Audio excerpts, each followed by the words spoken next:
Bismillahirrahmanirrahim. Assalamualaikum warahmatullahi wabarakatuh. Waalaikumsalam warahmatullahi wabarakatuh. Hadir kata lino dan kami kasanda sehat dan warahmah. Harus. Berangkat ke adat dasar budaya dan pengatur perkara. Harus. Selamat siang, salam sejahtera untuk kita semua. Selamat Salam swastiastu, namo buddhaya, salam kebajikan, rahayu. Yang pertama, Ibu ucapkan terima kasih atas kehadiran adik-adik ya. Dan kayaknya tidak beda jauh, udah 3-4 tahun. Ibu ucapkan terima kasih atas kehadiran adik-adik di sini. Mohon maaf, Ibu meminta waktunya, menyita waktu istirahat kalian. Di sini Ibu memang meminta waktu untuk berbagi praktik baik. Jadi ceritanya Ibu itu ikut program Perbatik pembelajaran berbasis TIK, Teknologi Informasi dan Komunikasi. Dimulai dari level 1, mulai tanggal 29 Juli sampai di level 4 sekarang. Nah, untuk tugas akhir Ibu di level 4, Ibu diharuskan untuk membagikan praktik baik. Jadi temanya juga sesuai dengan temanya, berbagi dan berkolaborasi. Nah, kenapa Ibu minta waktu kalian untuk ikut dalam kegiatan Ibu ini, untuk ikut berpartisipasi dalam kegiatan Ibu ini? Bukan karena biar tugas Ibu banyak, Ibu udah banyak pembahasan, bukan seperti itu. Tapi Ibu berpikir lebih karena kalian adalah yang nantinya akan menggantikan Ibu ini di sekolah. Jadi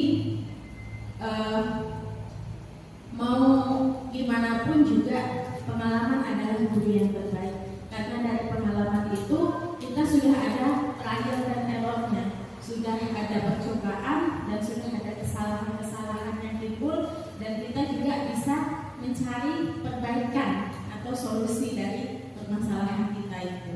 Nah, jadi di sini kegiatan Ibu berbagi praktik baik ini Ibu kemas dalam langkah kolaboratif untuk maju bersama. Itu kepanjangannya. Episode kali ini Ibu kasih judul Perenggi. Jadi biar sesuai apa yang ada di rumah dan Perenggi juga kan. Perenggi itu adalah pembelajaran dengan Ibu. Nah, Ibu nanti akan mendefinisikan, membagikan model pembelajaran inovatif yang sudah Ibu praktikkan dan menurut Ibu juga cukup diterima, bukan cukup, bahkan diterima dengan baik oleh siswa yang diajar Ibu. Nah, Ibu katakan di sini Ibu bukan bermaksud menggurui, Ibu bukan pula guru kalian, Ibu bukan pula dosen kalian, Ibu hanya berbagi, kita sharing. Jadi ketika ada hal-hal yang ingin didiskusikan, hal-hal yang ingin ditanyakan, silahkan ditanyakan. Itu tidak usah malu. Nanya enggak, Ibu enggak menilai kalian enggak apa. Jadi silahkan kalau ada mungkin menemui pengalaman yang gimana waktu ngajar, boleh di-sharingkan. Nah, kan sudah berarti dari bulan Agustus akhir September itu kan, tidak salah Bu. Nah, sampai ke bulan Oktober ini sudah hampir mau 3 bulan gitu. Jadi Ibu rasa pun kalian sudah banyak menempa pengalaman, sudah banyak pengalaman kalian dapat dari kegiatan PPL. Ibu juga pernah ada di posisi kalian. Nah, oke, langsung saja. Jadi Ibu kemas dalam langkah umat Perenggi pembelajaran dengan teknologi. Nah, di sini tema besar kegiatan Ibu adalah kegiatan Perbatik ini, inovasi pembelajaran digital sebagai wujud implementasi kurikulum merdeka. Nah, sebelum Ibu masuk ke paparan Ibu, karena temanya adalah menerapkan model pembelajaran inovatif, jadi Ibu sajikan dulu model pembelajaran inovatif yang kebetulan kemarin ada di modul Ibu. Ada banyak, tidak hanya 6 di sini, maka di nomor 6 itu Ibu kasih model pembelajaran lainnya. Yang pertama adalah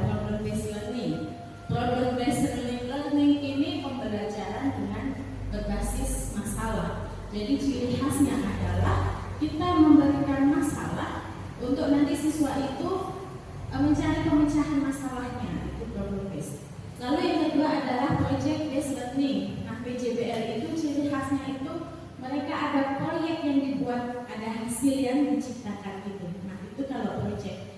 Selanjutnya ada game based learning. Ini pembelajaran berbasis game, berbasis permainan. Ibu juga sudah pernah menerapkan, dan mereka pun namanya juga anak-anak diajak main, dia seru-seru aja gitu. Lalu yang keempat ada discovery inquiry learning. Nah, ini pembelajaran berdasarkan apa ya? Mereka belajar dari eksperimen-eksperimen yang mereka lakukan atau kejadian-kejadian yang mereka temukan. Itu kalau discovery inquiry. Nah, ada juga model pembelajaran lain, model pembelajaran inovatif lain, ada flip class misalnya, ada CTL, contextual learning misalnya, dan lain sebagainya.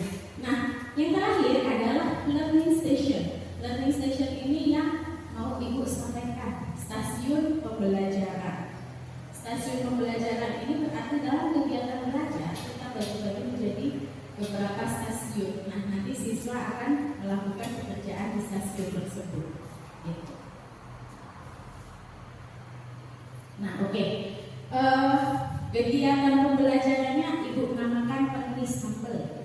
Pembelajaran dengan teknologi dengan stasiun pembelajaran. Sambelnya itu stasiun pembelajaran. Nah, lalu kenapa sih pakai stasiun pembelajaran? Yang melatar belakangi Ibu ada 3 hal. Yang pertama adalah keberagaman siswa. Anak-anak kita ini berasal dari berbagai latar belakang, gaya belajar, sosioekonomi kultural gitu dan lain sebagainya. Ibu tidak tahu dulu waktu kalian sekolah gimana, tapi dulu waktu zaman Ibu sekolah, jadi kalian waktu sekolah masih pakai ujian nggak? Ujian nasional nggak? Oh masih, berarti nggak lebih kalau kayak gitu. Jadi kalau dulu kita belajar kan, Ibu nggak tahu materinya. Misalnya kelas 4 sudah harus belajar akar gitu, penghitungan akar, penghitungan matematika mungkin. Dulu Ibu dapatnya di kelas 3, di kelas 4. Nah sekarang dan itu harus bisa gitu. Terus lalu kan di tingkat akhir di kelas 6, di kelas 3 SMP, di kelas 3 SMA itu kan ada ujian nasional. Nah artinya siswa itu harus bisa mengerjakan ujian itu.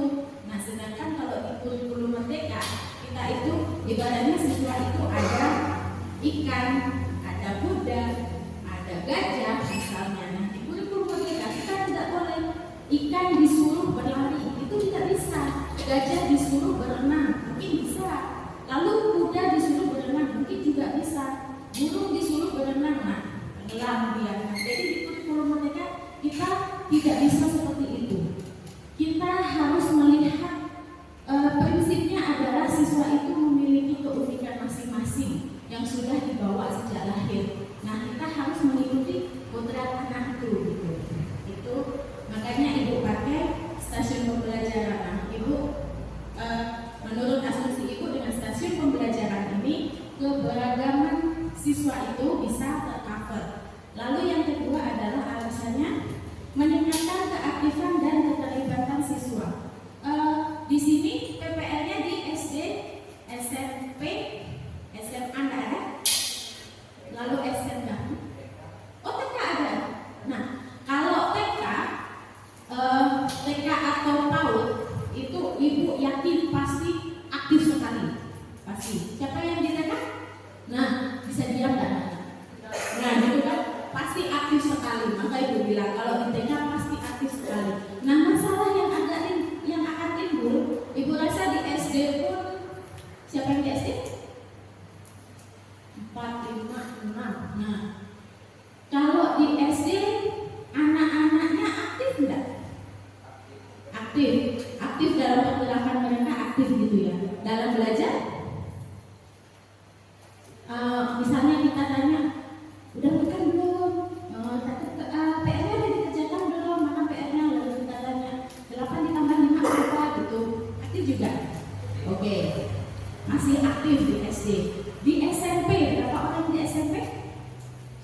3, 4. Nah, di SMP masihkah aktif anak-anaknya? Masih ya? Masih. Nah, ya kan, karena sudah mulai besar, udah main, mereka sudah mulai bersosialisasi. Nah, menurut Ibu, masalah ini timbul di SMK sini ya, yang Ibu amati. Nyuruh siswa aktif itu luar biasa. Menurut Ibu ya, mungkin beberapa guru yang lain mungkin saya aktif-aktif aja, tapi menurut Ibu itu jadi hambatan. Karena apa? Ibu itu merasa anak itu sekolah, badan datang ke sekolah, duduk, kita suruh nulis-nulis, kita suruh baca-baca, kita suruh kerjakan-kerjakan, tapi pikiran mereka tidak dengan kita di sini. Nah, itu mereka tidak badan jadi sekolah, tapi tidak tahu pikiran mereka di mana. Nah, itu menurut Ibu di SMK inilah ya terutama muncul, sehingga karena mereka tidak fokus di sekolah, maka kita ajak untuk partisipasi aktif dalam belajar itu susah, kecil gitu presentasinya. Nah, sehingga maka Ibu terapkan stasiun pembelajaran ini untuk meningkatkan lagi keaktifan dan keterlibatan siswa.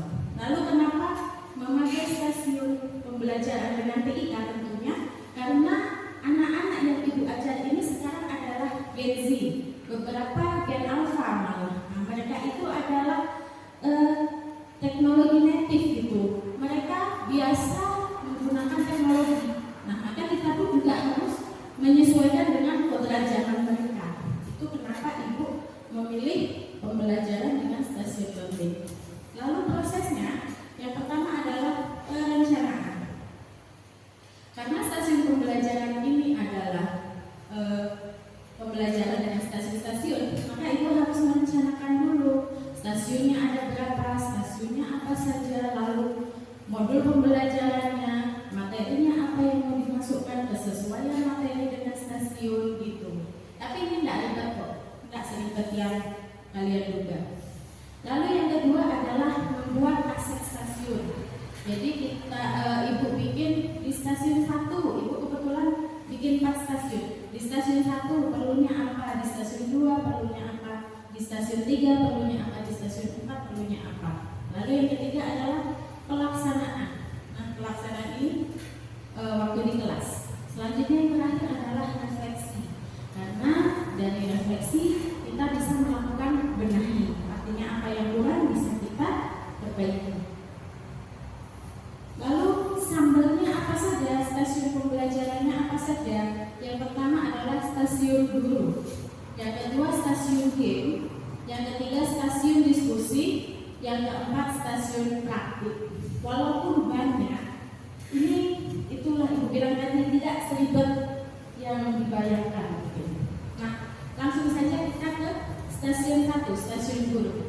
Di stasiun guru ini tujuannya adalah untuk memfasilitasi murid-murid yang gaya belajarnya baru paham kalau dijelaskan sama gurunya. Ada beberapa murid yang seperti itu. Nah, maka Ibu lakukan kegiatan di stasiun 1. Kegiatannya adalah, jadi murid-murid itu, siswanya itu dibagi ke 4 kelompok sesuai dengan jumlah stasiun. Sebelum mereka berputar ke stasiun-stasiun bergiliran gitu, maka Ibu kumpulkan dulu, belum Ibu suruh bisa. Jadi mereka Ibu suruh literasi, Ibu suruh membaca, terus yang tidak paham bertanya, ditanyakan. Nah, ini dari sekelas itu awalnya yang bertanya ya paling ya 1 orang, 2 orang, nah itu. Jadi kekurang aktifan siswa itu udah nampak di situ gitu. Itu kegiatannya. Nah, lalu setelah selesai itu pun Ibu paksa gitu, karena kan biar aktif mereka. Sekali ditawarin, paham nggak? Paham. Ada yang mau nanya 1 atau 2 aja nanya. Lalu Ibu ulangi, Ibu buka. Nah, ini ngerti nggak ini apa? Enggak. Kenapa nggak ditanyakan? Reliabilitas tahu nggak? Enggak. apa istilahnya? Nah, ada istilah-istilah gitu. Jadinya ya tetap akhirnya ujung-ujungnya itu jelaskan satu persatu. Lalu setelah mulai dijelaskan slide per slide itu, jadi mereka tuh maunya dituntun gitu. Ibu nggak tahu ini muncul di kelas yang kalian mampu, kayak gitu nggak ada. Kebetulan di kelas ibu kayak gini, jadi maunya dituntun gitu. Ibu bukakan slide 1 dulu. Ini silakan dibaca. Ada yang nggak ngerti? Nggak ada, aman. Slide 2 ibu bukakan lagi. Ada yang nggak ngerti ibu itu apa? Nah baru kayak gitu baru mulai. Lalu slide 3 ada yang nggak ngerti ibu itu apa? Nah jadi harus seperti itu, dituntun kayak gitu. Lalu setelah selesai penjelasan diberikan, baru ibu minta mereka untuk berpisah ke stasiun masing-masing. Kelompok 1 tetap di stasiun 1, kelompok 2 di stasiun 2, kelompok 3 di stasiun 3, kelompok 4 di stasiun 4. Nah, di stasiun 1 setelah itu kegiatannya menjelaskannya selesai, mereka mengerjakan kuisis. Ini linknya di sini juga udah ada, kuisisnya cuma nggak usah buka aja karena nanti dia keluar terlempar. Nah, ini kegiatan di stasiun 1, mempelajari materi dengan mengerjakan soal pakai kuisis. Jadi asesmen formatifnya, penilaian formatifnya masih dapat pakai kuisis. Lalu di stasiun 2 adalah stasiun game. Di stasiun game ini ibu bikin game untuk mencari kata, permainan kata, mencari kata-kata. Nah, ibu minta mereka diskusi biar ketemu banyak-banyak. Paling ibu sediakan kata 15, paling banyak mereka itu 11, paling sedikit 2, ada yang 2 selama waktu itu. Jadi mereka bermain mencari kata. Lalu ini kegiatannya pakai word. Lalu di stasiun 3 adalah stasiun diskusi. Mereka diskusi, ibu kasih LKPD, ada pertanyaannya silahkan dijawab pakai apapun. Ibu kemarin karena ibu rasa kalau disuruh pakai audio mereka tidak mau, pakai video mereka tidak mau, ribet, jadi pakai Google Form sama tulis kertas saja. Nah itu nanti di kurikulum merdeka berkaitan dengan yang ibu sampaikan di awal tadi, maka akan muncullah yang istilah yang namanya pembelajaran terdiferensiasi. Jadi pembelajaran yang different, berbeda-beda gitu, terdiferensiasi. Nah, diferensiasi dalam pembelajaran itu ada 3. Ada diferensiasi konten, diferensiasi konten isi pembelajarannya. Ada diferensiasi proses, diferensiasi proses kegiatannya itu. Dan yang ketiga adalah diferensiasi hasil.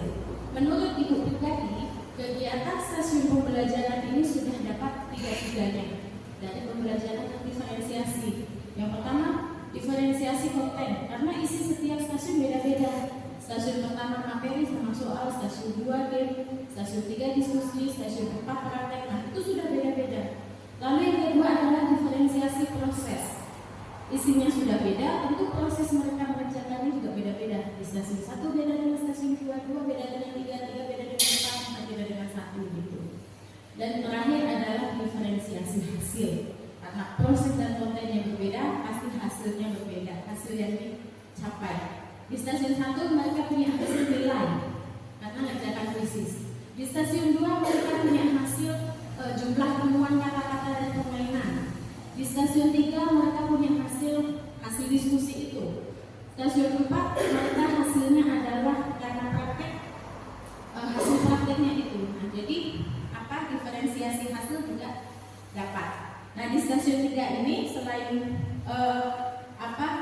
menunjukkan diferensiasi hasil, karena selain ibu suruh pakai Google Form, ibu juga nyuruh mereka pakai yang lain. Nah, mereka mengumpulkannya pakai kertas. Nah, itu kan hasilnya udah berbeda gitu. Nah, ini kegiatannya, ibu pakai Google Form untuk media pengumpulannya. Lalu yang terakhir adalah di stasiun keempat, stasiun praktek. Karena ini SMK itu kita harus belajar ilmu praktisnya juga, prakteknya. sesuai dengan semangat SMP itu sendiri lah, bisa praktek. Di stasiun keempat ini kebetulan materi ibu adalah penyimpanan dokumen digital, jadi ibu mempraktekkan pengalih mediaan dari dokumen fisik ke dokumen digital, dari kertas ke dokumen digital, di scan. Nah, walaupun sederhana hanya nyekan, tapi jangan salah, anak-anak itu tidak bisa. Jangan nyekan. Ibu pernah melakukan asesmen diagnostik waktu awal masuk. Kalian pernah enggak pakai komputer? Tanya yang jawabnya pernah. Enggak pernah. Lalu di sana temannya, kita pernah waktu AMBK loh. Oh iya pernah Bu. Tapi pernah enggak hidup dari pertama sampai makin? Enggak pernah Bu. Berarti enggak pernah. Nah, jadi anak-anak itu jangankan hanya untuk pekerjaan sederhana, kan komputernya aja itu bisa jadi perbandingan gitu. Makanya di sini sebelum mulai mempraktekkan, ibu ngambil sampel 4 anak yang kira-kira bisa ngajarkan ke kawan, tutor sebaya namanya kalau di bahasa itu, tutor sebaya. Jadi terkadang ada anak-anak yang lebih paham menjelaskan kawannya daripada dijelaskan guru. Mungkin karena pengaruh linguistik gitu kan, kalau sama kawannya kan sama diri pakai bahasa kampung gitu lebih paham. Kalau sama guru kan pakai bahasa Indonesia gitu. Mungkin ada pas itu loadingnya belum kena, jadi kan nggak nempel. Jadi ibu ngajarkan dulu, lalu mereka bisa jadi tutor sebaya. Nah nanti mereka mempraktekkan menyeker. Hasil scan mereka di laptop. Ini kegiatannya. Nah, ini adalah feedback refleksi siswa. Ibu tanya, gimana belajarnya hari ini? Seru, asik, menyenangkan gitu. Dapat pengalaman baru. Itu tanya juga, stasiun apa yang kalian sukai gitu.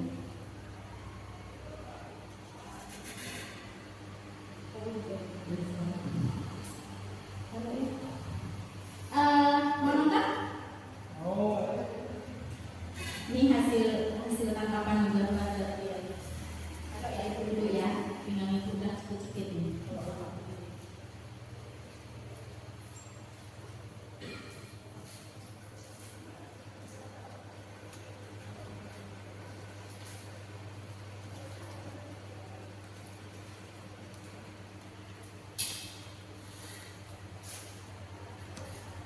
Sambil dimakan, sambil diminum nggak apa-apa. Dengarkan orang ngomong susah nih. Nggak apa-apa.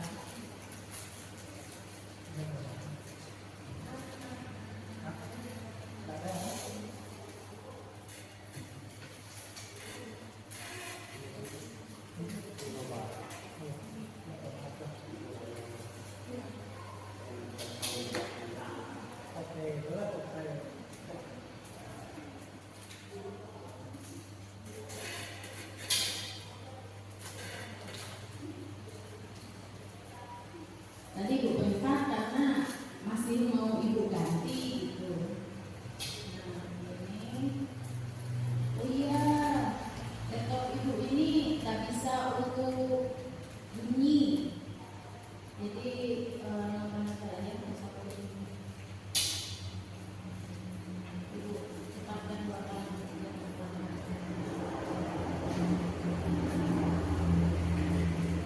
Ini ibu membuka kegiatan dengan salam biasa, terus nyuruh anak berdoa.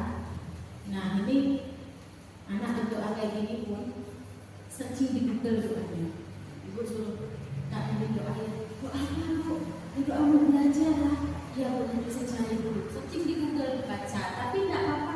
Poinnya adalah mereka mau dan berani tampil. Tidak semuanya mau. Lalu yang kedua ini ibu absen biasa. Ini ibu nak, ibu kalau absen tak manggil satu-satu, nanya aja siapa yang ada hari ini. Tapi mungkin ibu rasa kalau untuk apalagi TK, SD sampai SMP pun mungkin masih harus dicek satu-satu karena masih TK SD masih anak-anak, SMP setengah anak-anak setengah remaja gitu, jadi masih gitu. Nah yang ketiga ini tadi ibu menyampaikan tujuan pembelajaran. Kita belajar apa hari ini?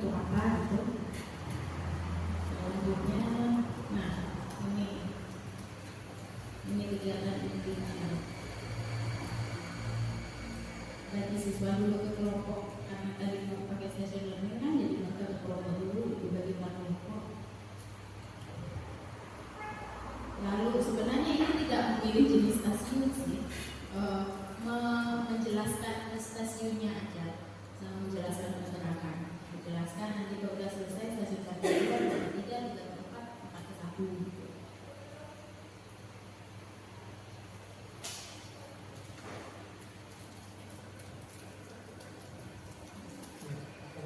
Ini di stasiun pertama, stasiun dulu. Ibu masih menjelaskan materi, bukan menjelaskan materi sebenarnya. Harusnya hanya menjelaskan hal-hal yang tidak dipahami siswa. Tapi yang kata-kata itu yang itu tadi harus ditunjuk oleh siswa, jadi yang harus dipahami aku.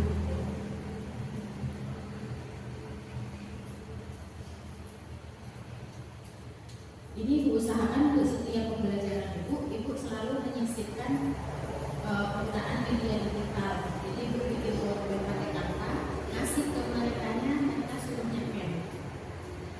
Mereka tuh awalnya nggak ngerti nyepen, HP dibawa tapi nggak ngerti nyepen pakai apa. Nah ini mengerjakan pekerjaan di stasiun masing-masing setelah dijelaskan. Nah ini tadi siswa nanya satu nih ya, nanya nih kalau nggak salah ibunya. Misalnya dijelaskan. Setelah ibu pulang barulah mulai banyak pertanyaan-pertanyaan yang muncul.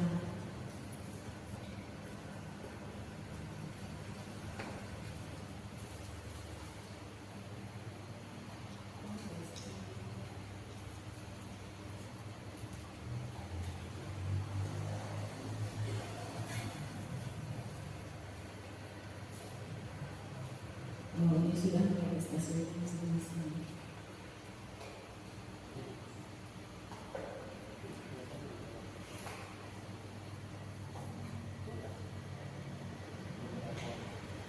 Ini stasiun 1 yang di sini. Mereka mengerjakan pakai Canva puisis.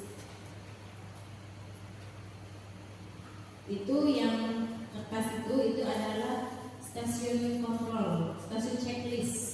Jadi untuk apa penanda mereka di stasiun 1 kalau sudah nilainya ditulis di situ gitu. Nah ini stasiun 2 nyari kata melalui workbook.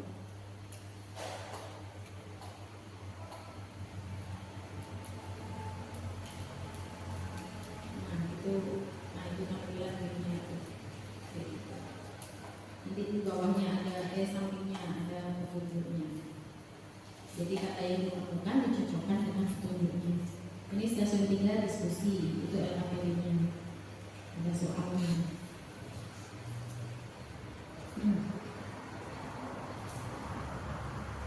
Nah, yang stasiun keempat ini KPM.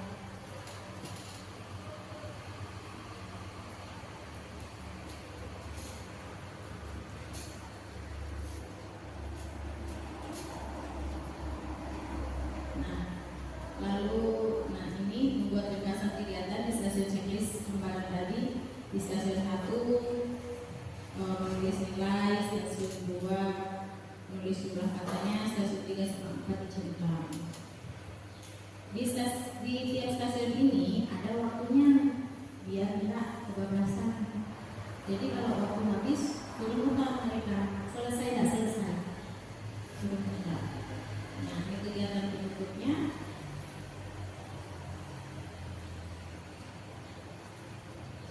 Refleksi kegiatan belajar. Ibu tanya, gimana belajarnya hari ini? Kalian dapat apa aja? Pengalaman apa yang kalian dapat? Lalu kalian tadi belajar apa? Ini ibu minta untuk refleksi apa ya, tanggapan itu aja. Jadi ibu suruh tutup muka. Kalau kalian senang silahkan buka sambil tersenyum. Kalau tak senang mengamuk aja. Gitu. Lalu kesimpulan kegiatan pembelajaran, kita simpulkan kegiatan hari itu. Nah, habis ini menyampaikan materi untuk pertemuan selanjutnya. Setelah itu ditutup pakai salam.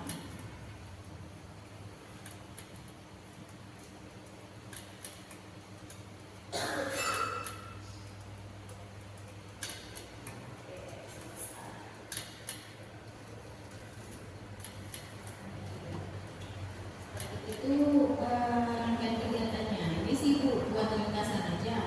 Aslinya sejam 2 jam.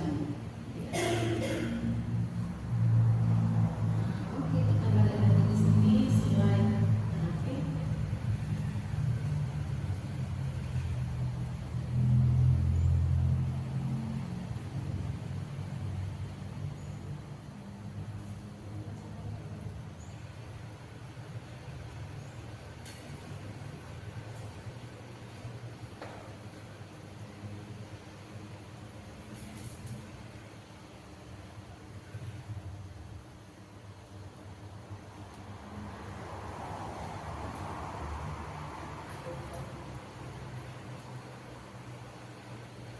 Lalu yang terakhir adalah refleksi kegiatannya.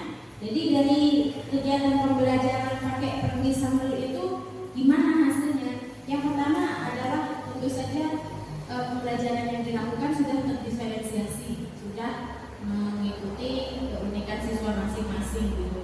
Lalu yang kedua, siswa lebih aktif berpartisipatif, apalagi karena ibu kasih lembar checklistnya itu. Nah jadi kan ada target yang mereka kejar, minimal adalah semuanya mereka selesai gitu. Dan yang terakhir adalah siswa lebih mengenal gaya belajar mereka sendiri. Mungkin mungkin tidak hanya itu, mungkin kalian juga, apalagi anak-anak gitu, masih banyak yang belum mengenal dirinya sendiri secara utuh. Di awal masuk SMK itu pernah nanya, kalian belajarnya di mana? Ada yang nanya belajar pakai musik, ada yang nanya ada yang jawab belajar pakai musik, ada yang jawab belajarnya pakai baca, ada yang jawab belajarnya dijelaskan, ada yang jawab dicatat, nah gitu. Tapi bisa jadi mungkin saat itu mereka belum ngerti gitu. Sebenarnya apa esensi dari pertanyaan itu? Kenapa ibu menanyakan pertanyaan itu? Tujuannya kan sebenarnya agar ibu bisa memberikan pembelajaran yang sesuai dengan gaya mereka belajar. Nah, dengan menerapkan stasiun pembelajaran ini, si Samel ini, mereka jadi tahu. Nah, ibu tanya juga, nah kalian sukanya di mana? Kalian pahamnya di mana? Nah, jadi mereka kan jawab, oh Bu, saya lebih paham kalau praktek. Nah, di refleksi tadi ada ibu tanyakan stasiun mana yang lebih sukai. Ada yang praktek, ada yang lebih paham kalau dijelaskan dulu, ada yang lebih paham kalau main game. Nah, jadi dengan menerapkan strategi pembelajaran itu, mereka jadi lebih mengenal gaya belajar mereka sendiri. Nah, itu saja. Sekian dan terima kasih.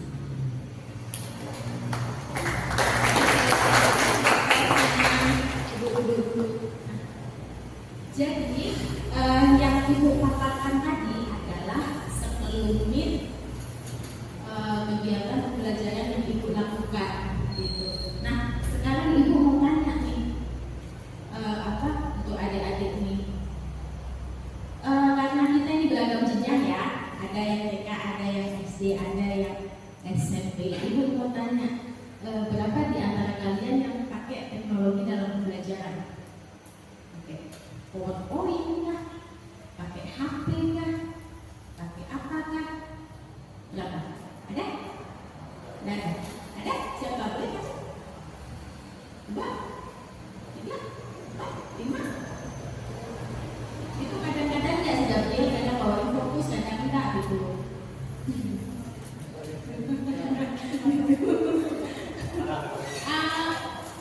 Biasanya kalian apa yang kalian pakai? Pakai PowerPoint.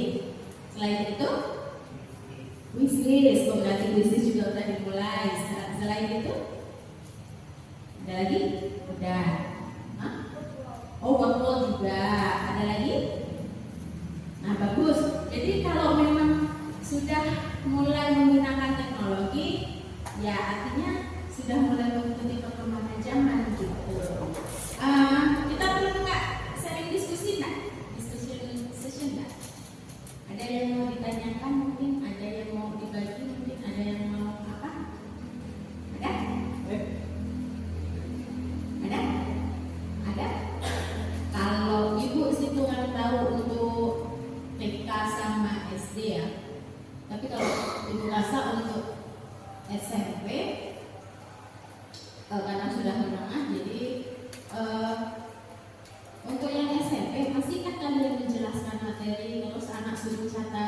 seperti itu masih nggak yang di SMP? Masih. Nah, sebenarnya untuk apa ya, praktek-praktek seperti itu tidak relevan lagi, bukan tidak benar, karena apa ya, ya karena balik-balik kita pakai kurikulum merdeka kan, jadi ya disesuaikan juga dengan semangat kurikulum merdeka. Artinya kalau misalnya masih menjelaskan, masih mencatat, nah itu berarti masih di teacher center, masih berpusat pada guru. Nah, sedangkan untuk kurikulum sekarang kita disarankan alangkah lebih baiknya untuk student center, jadi berbasis kepada murid, berpusat kepada murid. Nah, jadi mungkin nanti kita harapkan ke depannya nanti ketika sudah seperti itu kita harus lebih memikirkan pembelajaran yang berpihak kepada murid gitu. Artinya apa? Ya sama seperti kita, sama seperti kalian dan ibu, kita kan berbeda dan tampakan aja udah beda, gaya kita. Nah, jadi untuk pembelajaran sekarang pun kita diharapkan untuk menghormati keberbedaan itu, karena setiap pribadi, setiap individu adalah unik dan dalam pembelajaran juga seperti itu harapannya. Kita masih sama-sama, ibu juga masih sama-sama belajar. Mungkin bahkan bisa jadi karena kalian yang lebih ini, kalian yang lebih ini, lebih masa sekarang daripada itu, bisa jadi ibu juga harus belajar sama kalian juga. Yang namanya belajar itu adalah long life learning, tidak ada batasnya, kita belajar sepanjang hayat. Oke, baik, dicukupkan? Kalau dicukupkan, terima kasih Ibu ucapkan. Terima kasih atas kehadirannya, sudah diringankan langkahnya untuk ikut berbagi dengan Ibu. Ya walaupun sebenarnya kalau kayak gini sih tidak berbagi, karena satu arah saja. Ibu yang bagi ke kalian, kalian tidak ada yang bagi ke Ibu gitu. Nah, tapi ya nggak apa-apa, harapannya ke depannya kita bersama-sama bisa memajukan pembelajaran kita untuk pendidikan kita yang lebih bagus, itu saja. Terima kasih, selamat siang, assalamualaikum warahmatullahi wabarakatuh.